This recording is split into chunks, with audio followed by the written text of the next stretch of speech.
Boom shakalaka, ladies and gentlemen, brothers and sisters around the world. It is your boy Chris Shul, aka the Esoteric Noetic, aka the Chocolate Nubian Soul Brother from Ghana, West Africa, aka the Vegan Prince, the Conspiritualist. Let's get it. Be sure to like the video, subscribe, click on the bell, tell your friends, tell your mom, tell your moments, drop us the comments, drop us the cryptocurrencies, buy us a coffee. You know the drill. Thank you for everyone that has been doing so. All right, so I want to talk about globalism, censorship, centralization of power, which is what we are seeing not just in Australia with parties like Greens, Labour, Liberal that are trying to create this centralization of power when it comes to everything.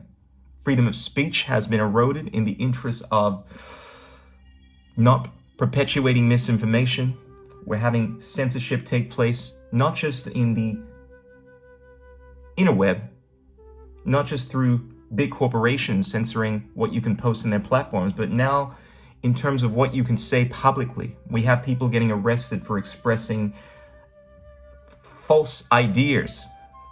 And, you know, there was a time I used to think things like globalism were not such a bad thing.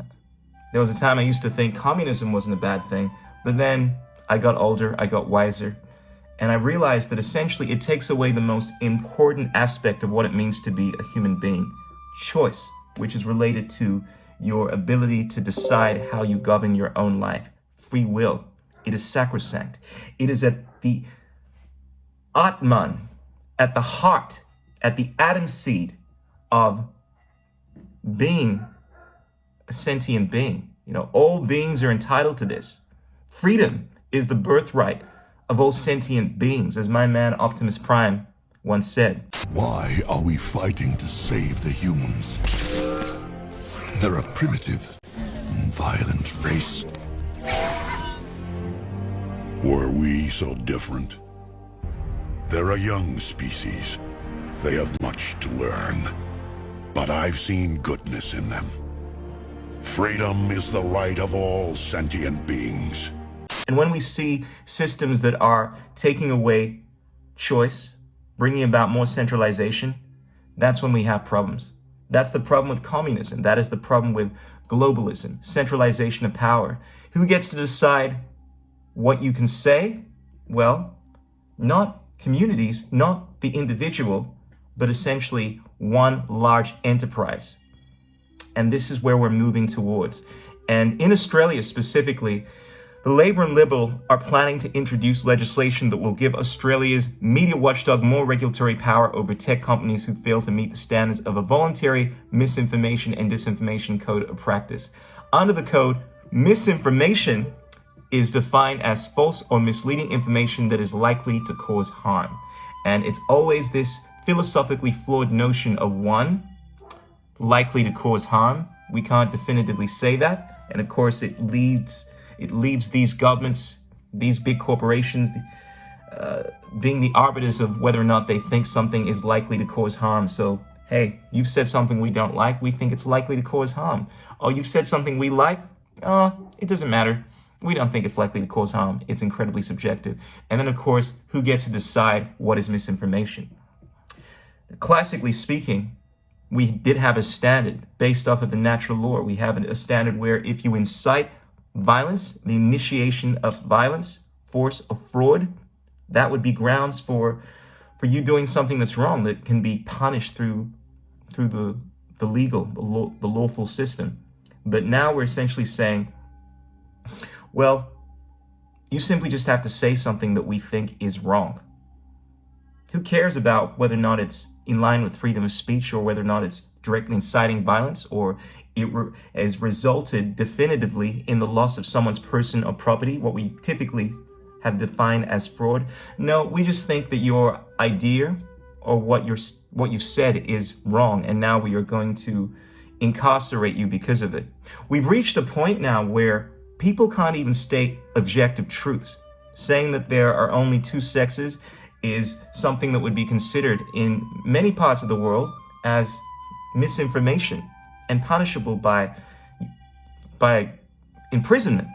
I mean, people misgendering someone now constitutes hate speech. These are the kind of laws that we are seeing pop up in the book. And it's difficult being a human being in the 21st century, or someone that believes in philosophy, someone that believes in wisdom. A philosopher is a lover of wisdom, a lover of truth. And it's impossible to, well, it's not impossible, but it's very difficult to speak truth in a society that has come to hate the truth, that has come to fear people being offended more so than they fear living in a society where objective truth has been eroded. I often get in trouble because on one hand, I'm a clown and I love to entertain. I love to make people laugh. And I think there is beauty in having a society where people get along and can live together, have a Coke and a smile, and just get caught up in all the silliness. But I also believe in truth. I believe in trying to uplift the vibration of the world. And that's not something that can be done all the time by just saying beautiful things. Sometimes we have to look at the unpleasant truths about what is going on in the world. Sometimes we have to speak harsh truths. And when it comes to topics that I care about, human rights, animal rights, I don't compromise. And speaking the truth in regards to these things is going to upset certain people. I often find myself in a situation where people get mad at me for my views, and I get mad at them, but I don't want them to lose their ability to say their views, unlike them.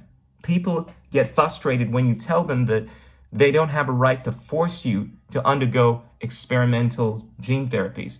People get mad at that. People get mad at the idea of not wanting to have the government apply any kind of coercion whatsoever.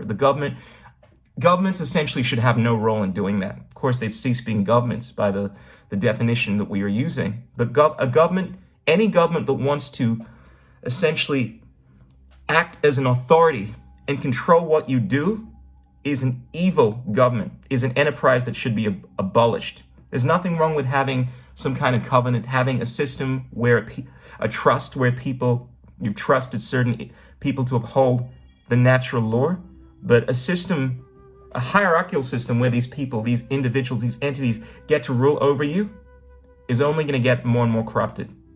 When you have these systems, unfortunately, you have the most pernicious people reaching the top, wanting to control others, making you their slaves, which is what we've seen time and time again in history. That is a system that I do not want to be part of. Woo! Ladies and gentlemen, anyway, I digress. What I want is a society where I get to decide how I live my life, what I can say. People are often getting offended at what I say, and rather than just getting offended, they want to imprison me. A while ago, someone told me that I was being offensive when I simply expressed to them that I believe in free will. I believe that you can overcome any situation. You always have the right to decide what you do with your life. There are a lot of people that fall into this victim mentality, believing that they can't do anything. I don't think there's anything powerful about that. And I also don't believe it's true. But people, strangely enough, get offended when you tell them that they do have the power to change their situation. They don't have to comply with mandates, that they can actually pull themselves out from their situation, whether they're living with their parents or whether they are suffering from some kind of trauma or drug addiction. And these people, they get mad at me and tell me that by me saying that they have the ability to overcome these situations, which is something that I would associate with inspiration, believing that you can overcome obstacles. Rather, these people get mad. They get mad at the idea that, they have to be accountable for their own actions. And I find that ridiculous. They go one step further, some of them, and they say that you're being offensive. We've always been in these dark situations. We've always been in times historically where people thought that the level of darkness was insurmountable. But time and time again, we've overcome these situations. The arc of the moral universe is long, but it always bends towards justice. There was a time when slavery was such a ubiquitous institution that people thought it would be prevalent forever. But over time, inch by inch, the work of people slowly overcome these iniquities, and we find ourselves in a situation where the vibration of the planet has been uplifted that much more. When it comes to truth, when it comes to what is possible, I'd much rather err on the side of passion. When it comes to governments, corporations wanting to dictate what is possible, what you can do, I'd much rather not have that at all. I get to decide what is possible within my own limitations. The only limitations you create are the limitations that you accept. And when we buy into this notion that there is nothing that can be done, we only give in to this leviathan that is government. When we allow centralized systems of governments to dictate what is true, we lose our freedom. So ladies and gentlemen, freaks and geeks, I urge you all to live in accordance with the rhythm of your own heart and to do what you can to speak out against this tyranny, not acquiesce to it. I'm often told by people that, look, they'd much rather comply with the system and find other ways of fighting it from within. Let me just go ahead with this mandate. Let me just go ahead with this juice. And I'm going to find other ways to fight this thing. The best way to fight something is just not to even give in to the system, not even partake in the system. Be so strong that you don't even feel the need to battle the system. Just walk away. Remove your energy from it. Apply your energy on things that can create a better world. Create new systems. But this attitude of just acquiescing slowly, day by day, to the point where you compromised yourself, that only leads to the erosion of the most important aspect of who you are, your freedom, your choice. Ladies and gentlemen, freaks and geeks, brothers and sisters around the world, I'm going to leave it there. Remember, there are three things that cannot remain hidden for long: the sun, the moon, and the wisdomatic truth bombs of the chocolate Nubian soul brother, aka the conspiritualist. Signing out. Surya Namaskar. Namaste. Drop some comments below. Let us know what you want me to talk about. Let us know if there are any people that you would like me to interview in the future. I'm gonna start interviewing some recommended guests. And be sure to check out the Patreon, where I have a collection of podcasts that I've been doing, and I'm going to start adding some more musical content as well. I'm also a musician, a singer. That's my primary thing. But a lot of you guys know me as the Chocolate Noobs. Signing out. Peace out.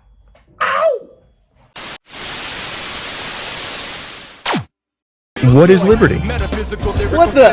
Who says you can't build muscle on a vegan diet? What's it like being a hottie in the vegan community? There are no political solutions, only technological ones. The economics of the system don't allow multiple competing systems to survive. Engineering, technology, these arts of humanity, they are magic.